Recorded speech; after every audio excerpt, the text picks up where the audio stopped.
Hello, welcome back to another Poolside Chat presented by AnnualPools.com. I'm Rob. And I am Matthew, and I'm here to say, we're okay.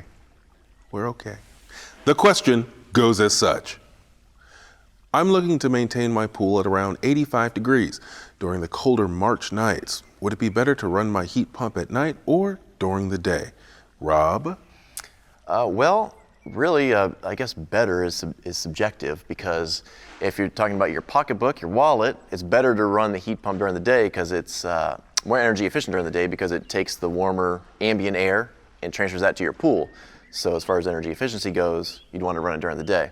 Now, if you're looking to swim in the morning and you wanted 85 degrees in the morning, you're probably going to have to run it at night. Another thing you could do is stagger the times during the day. If you have a timer or an automated control system, you could run the pump 4 hours on, 4 hours off, and you could do that throughout the day and night, so that should maintain 85 degrees.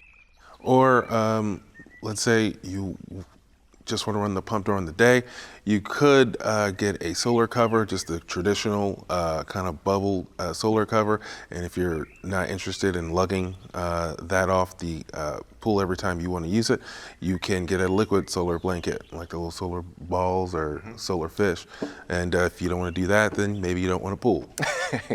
Yeah, solar blanket would be a great idea because you run it during the day when it's going to be most energy efficient, and then that solar blanket's going to prevent evaporation. That's where you lose your heat, so it's going to retain the heat overnight. Or should help be pretty close to 85 degrees. Yeah, it should save you money on your heat pump electricity bill, so kind of works every which way.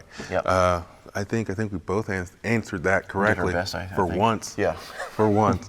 If you have any questions or comments about his answer, mine was perfect. Leave a comment down below, and if you like these videos, please like and subscribe.